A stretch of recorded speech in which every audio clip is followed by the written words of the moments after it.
National license requirements for Finke Desert Race, killing Finke Desert Race. So I know for this year, there was a lot of riders and racers that weren't too happy and that missed out on riding because of the new regulations and requirements for being able to race. So before, anyone could go and race, even if you hadn't raced before, and be able to do the event. Whereas for this year, they introduced having to have done AORC rounds, or having to have scored points, or done local events, or having a racing license for a period of time, which meant that a lot of people did miss out on being able to race this year. For those of you that are new to the channel, my name is Andrew Hammer.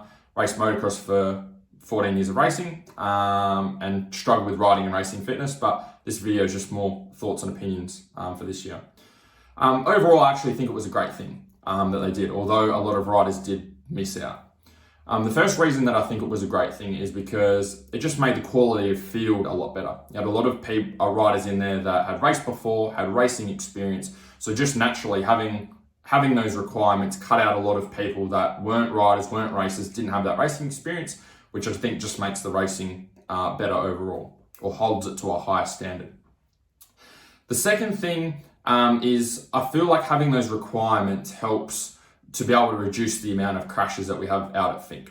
Now, when I was racing, I didn't have many injuries over my 14 years of racing, but there were quite a number of people that came along those years that got into racing later than I did and raced only for a shorter period of time and got hurt more than I did in the space of a few seasons than I did over my full 14 years of racing.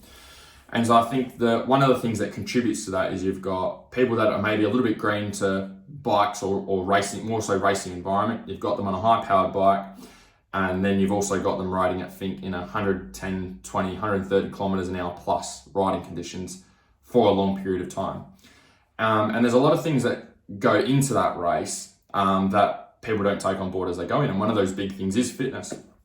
So I think like any time we can reduce the level of crashes at the event, it just holds the event to a higher standard and holds the health of our sport in a higher regard, so that we can get more people going to the race and knowing what to expect. Whereas what I've experienced in previous years is there's been a lot of people that go to Finke and go and race that haven't raced before, and they think the event is a lot easier than what it actually is, okay? And it gets them by surprise. And that's when people start to get hurt, because they haven't done the training, they haven't done the preparation, they haven't done the organisation to get themselves ready. And that leads to ultimately more crashes, people getting tired, people getting fatigued, riding high powered bikes for long periods of time. And unfortunately, that's what happens. So I think that's great.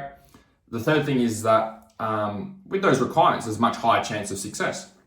Like if someone's raced before and they've done long races and they've had a racing license before, they scored points at AORC, then you know that going into the race, they've got somewhat of an idea of what to expect and how it's going to go and how they're going to feel, which ultimately means they've got a high chance of actually finishing the event.